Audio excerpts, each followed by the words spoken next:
Story today comes from Vaping 360. It's about our favorite THC isomer, Delta 8, and it's entitled Delta 8 Gets a Reprieve as the 2018 Farm Bill is extended to 2024. Let's see, do the math. What's 24 minus 18? Oh my God, that's 4 years. So 4 years without passing a farm bill. Okay, so the 2018 Farm Bill that legalized hemp production in the United States has been extended until September 30th, 2024. Wow, quite a ways into that year. The extension is part of a short term government funding bill signed into law November 16th by President Biden that protects the legal status of hemp derived cannabinoids like Delta 8 THC for at least one more year. The 2018 Farm Bill had been scheduled to expire this year on September 30th. Congress, in the 2018 law, unwittingly created a major market for hemp derived intoxicants, that in some states compete with state regulated marijuana and compete with, they say it here, black market weed everywhere. Ooh.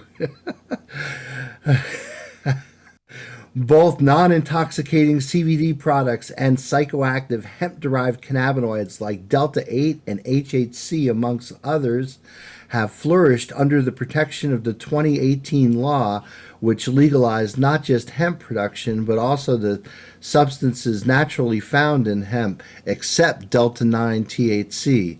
The 2018 Farm Bill specifically legalized the plant Cannabis sativa L and any part, including seeds thereof, and all derivatives, extracts, cannabinoids, isomers, acids, salts of isomers, whether growing or not, with Delta 9 tetrahydrocannabinol, i.e., THC concentration not more than 0.3% on a dry weight basis. Last year, a federal appeals court confirmed that Delta 8 THC is legal under the wording of the bill, and even the Drug Enforcement Administration has conceded that cannabinoids naturally found in hemp can be sold without concern over federal enforcement, but state laws do vary. What is in the Farm Bill and why does it matter? The Farm Bill, actually called the Agricultural Improvement Act, is one of the largest, most complex piece of legislation Congress considers. Almost in the same league as the defense and budget bills. The bill is renewed every 5 years. Oh, okay. So here it says it renewed every 5 years, and we're only within that 4 year window. That makes me feel better. Hemp and related issues are just a tiny sliver of the bill. Among other things, it sets federal policy of agriculture, nutrition, conservation, and forestry. The Farm Bill includes expenditures on nutritional assistance, commodity supports, agricultural disaster assistance, and crop insurance subsidies. Because the bill's scope and the financial impact, it attracts attention from a huge number of lobbyists and special interest groups with a broad range of concerns. It was the bill in 2014 that created the pathway for farmers to legally produce hemp for the first time since 1970, but in 2018, the bill removed regulatory control of hemp from the Drug Enforcement Agency, DEA, and handed it to the Department of Agriculture, the USDA. Delta 8 is on the chopping block in next year's Farm Bill. Few members in Congress who supported legalizing hemp in 2018 knew that the action would create a legal industry built around intoxicating hemp-derived cannabinoids. But now they know. And if they don't, a law enforcement, anti-drug, and marijuana lobbyists will be pointing it out to them soon.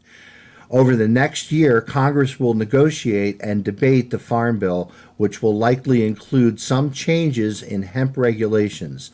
Interestingly, it's not just cannabis prohibitionists that want the new laws to crack down on the psychoactive hemp industry. Some groups that represent state regulated marijuana businesses would also like to rein in the sales and manufacturing of intoxicating hemp products. Various pro and anti cannabis groups are lobbying with a variety of new hemp bills in or new hemp rules in the next farm bill. These, among other changes, have been so far suggested. Increasing the allowable amount of THC in hemp to 1%, where it is rather now at 0.3%. Some say suggesting allowable levels to 1%, but including all cannabinoids in the total amount allowed, including THCA in the total level or the allowable level of delta 9 THC in hemp, banning hemp derived cannabinoids completely or limiting legality to cannabinoids that are actually extracted from hemp plants, regulating all forms of THC in the same way, raising the legal age to purchase any cannabinoid to 21, requiring the FDA to regulate CBD in food and dietary supplements, eliminating DEA testing requirements for farmers growing hemp solely for industrial purposes, primarily for fiber, and relaxing bank regulations for hemp farmers and businesses. Lobbying will shift into high gear when Congress returns into session in January, and legislative proposals for updating the new farm bill will begin to take shape soonly thereafter. So that's the story. It's pretty much just kicking the can down the road, which is going to allow this part of the market just to continue to flourish in spite of some of the lawsuits we heard and stories earlier in the week, like from Meg Sanders and the folks in Massachusetts, as well as the group in California, where a group of Southern California dispensaries have got together and are filing a class action lawsuit against some hemp derived product manufacturers.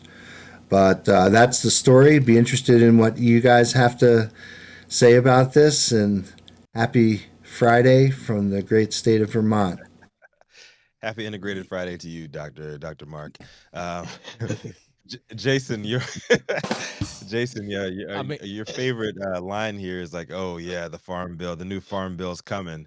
The new farm bill's coming." Sounds like it's gonna be more of the same. The status quo you know what? is I what keeps the farm bill I going. think you're right, Rico. I think you're right about this one because every time when I was hearing everything that Dr. Mark was saying, it made me think that this is just going to be more of the same. And apparently, the hemp lobby got some good lobbyists now. Well, and isn't it true that the USDA's regulation, which is the Farm Bill, runs out at harvest? So if that Hmm. hemp has already been deemed hemp and then that goes off to some processor and turned into CBD isolate, how does that fix converting CBD isolate by people who never touch a plant at all, who are just playing, chemical manufacturer in a Right. warehouse somewhere and are converting CBD into THC chemically, you Hmm. know? I mean, they didn't anticipate that, and I think, we've been through this before, but I guess this is really regulation that you can't look for the farm bill to solve. It's in the FDA's bailiwick because once harvest happens, that corn becomes food, right? And Right. so for Del Monte to sell cans of food, or cans of corn, they have to have an FDA registered food production facility that's regulated by the FDA to make sure people aren't getting sick from eating cans of corn in their corn casserole for Turkey Day.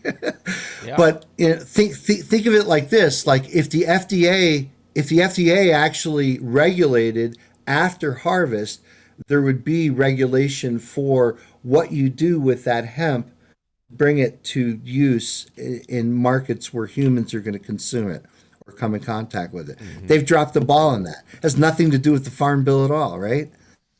I think you could be right about that. They definitely have dropped the ball, and there's definitely a big lack of enforcement. They're just basically letting anything go when it comes to hemp. It seems like to me.